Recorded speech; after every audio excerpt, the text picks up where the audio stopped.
First and foremost, I want to say thank you to my Lord and Savior, Jesus Christ. If it wasn't for him, this would not be possible. Low Nose Boxing. Hit the like button, share the video, leave a comment, subscribe. I want to talk about a potential fight between Teofimo Lopez and Keyshawn Davis. But before we talk about that, I want to kill something right now. I really want to kill some nonsense. I'm tired of fans. I'm tired of YouTubers saying the most outrageous stuff, including boxers as well. Boxers are now acting like they're gangsters. You know, they're questioning the toughness of fellow fighters, you know. And then the YouTubers are like, oh, he pulled up on such and such outside the ring. He's scared. He's not really like that. Let me tell you something. Any man that has the heart to get inside the ring and put his life on the line is like that. I know a lot of street dudes, a lot of gangsters and killers that cannot fight. They can't fight themselves out of a paper bag. Real rap. I know a lot of them. But they'll shoot you till your head falls off. They'll shoot you till your body catches on fire. But they can't punch themselves out of a paper bag. So anyway, Keyshawn Davis pulled up on Teofimo Lopez, right? Shakur Stevenson was saying some stuff. Oh, he's not like that. He's not like that. Listen, these fighters are not gangsters at the end of the day. These fighters are not looking to risk their lives. So all this nonsense about being tough and being a gangster and all that, knock it off already. 95% of these fighters are recreational babies. They grew up in rec centers. They grew up in boxing gyms. Even if they came from the inner city, they were not active in gangster stuff. They weren't out there putting in work. They weren't out there active, man. So they got to stop it already.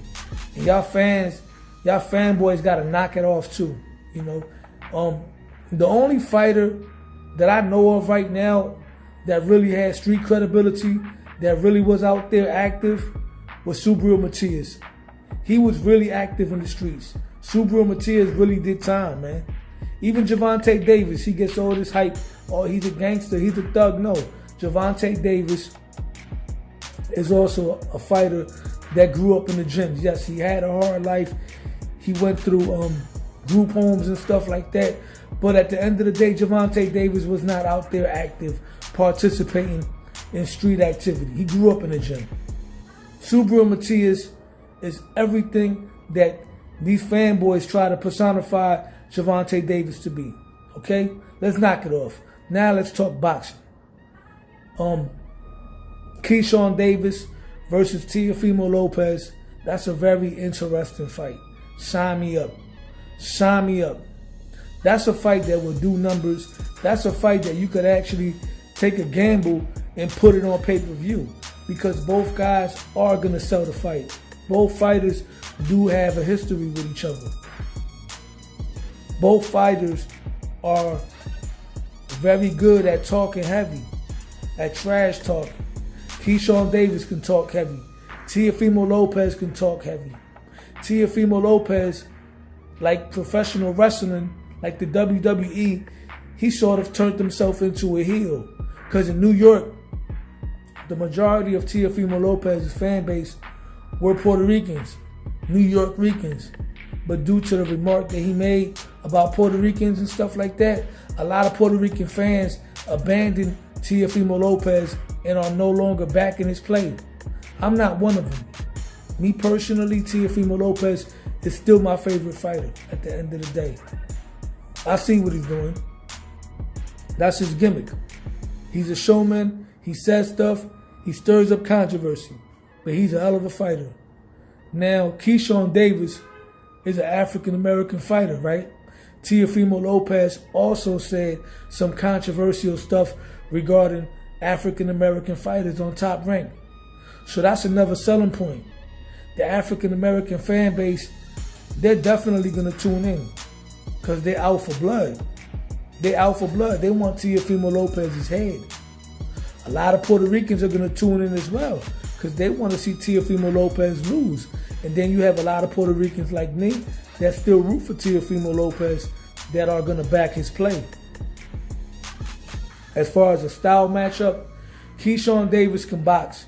He has a nice jab, but I don't see Keyshawn Davis as the type of fighter that's actually going to run around the ring and try to survive like Jermaine Ortiz and Sandor Martin. I think Keyshawn Davis will stand in the pocket. And that's something that suits perfectly for Teofimo Lopez's style. And based on Teofimo Lopez's pattern, he just had a not so great performance. Not great performance at all. But usually it follows with a spectacular performance.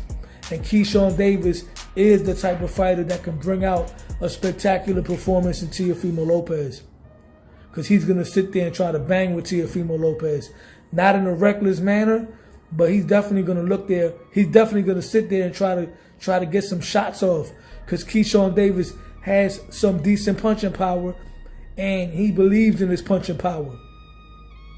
So this is a fight that, for me, I got Teofimo Lopez winning this fight. It could be a late round stoppage, or it could be an early round TKO or KO. Because I can see Teofimo Lopez catching Keyshawn Davis early with a big shot, similar to how he caught Richard Comey. Or I could see it being a tough back and forth matchup with Teofimo Lopez getting the better of Keyshawn Davis and hurting him in the late rounds and possibly putting him away. But regardless, I still see it as being a great fight. And I already know what y'all gonna say. Keyshawn Davis doesn't have that many fights. He's just a prospect. No, Keyshawn Davis is a contender. Even though he doesn't have that many fights, Keyshawn Davis is a fighter that's being fast-tracked, just like Teofimo Lopez was. Teofimo Lopez became a world champion in what, 14, 15 fights? I could see Keyshawn Davis becoming a world champion. He has all the talent in the world to become a world champion. So if Teofimo Lopez beats Keyshawn Davis, he will get credit. And that's a win that would definitely age very, very, very well for Teo if he wins that fight. And you already know my gimmick, low nose boxing, the past, the present, the future. I always got to take advantage of the opportunity to bring you up to speed to boxing history, right? I remember when Salvador Sanchez took on a young, somewhat inexperienced Azuma Nelson, when Azuma Nelson only had 13 fights. And he put up a great fight with the legendary Salvador Sanchez, who went on to stop Azuma Nelson. But Azuma Nelson eventually became a great fighter himself. And that win turned out to be one of Salvador Sanchez's best wins, right? Floyd Mayweather beat Canelo Alvarez.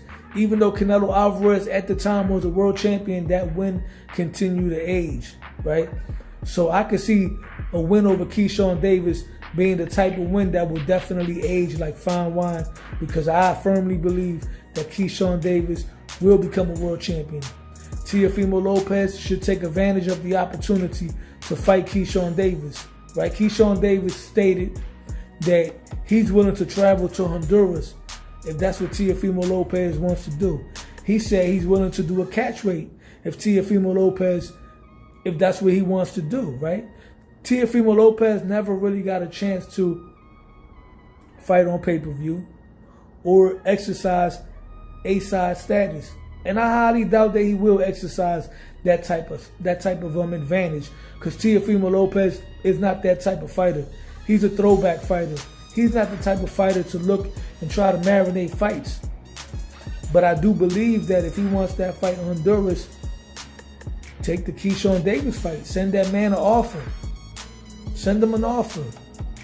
And that's another gimmick to build up a potential Bud Crawford fight. If Teofimo is really serious about Bud Crawford, maybe he should start off by fighting and beating Bud Crawford's friends. Remember Mikey Garcia? He was calling out Errol Spence, right?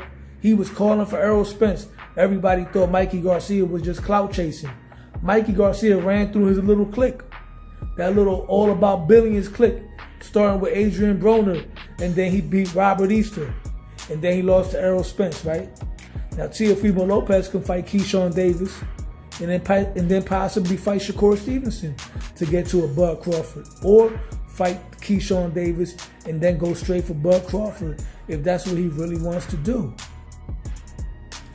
Once again, there aren't that many options at Top Rank. You got Sandor Martin. Nobody wants to see that again. You got Jermaine Ortiz. Nobody wants to see that again. You got George Kambosos and Lomachenko. Those two guys are fighting each other. You also got Shakur Stevenson, but I don't think that's a fight Teofimo Lopez should take right now until he really works on cutting off the ring. Because Shakur Stevenson, Teofimo Lopez, that could be a very boring fight. Because Teo doesn't fight good against guys that move around like that.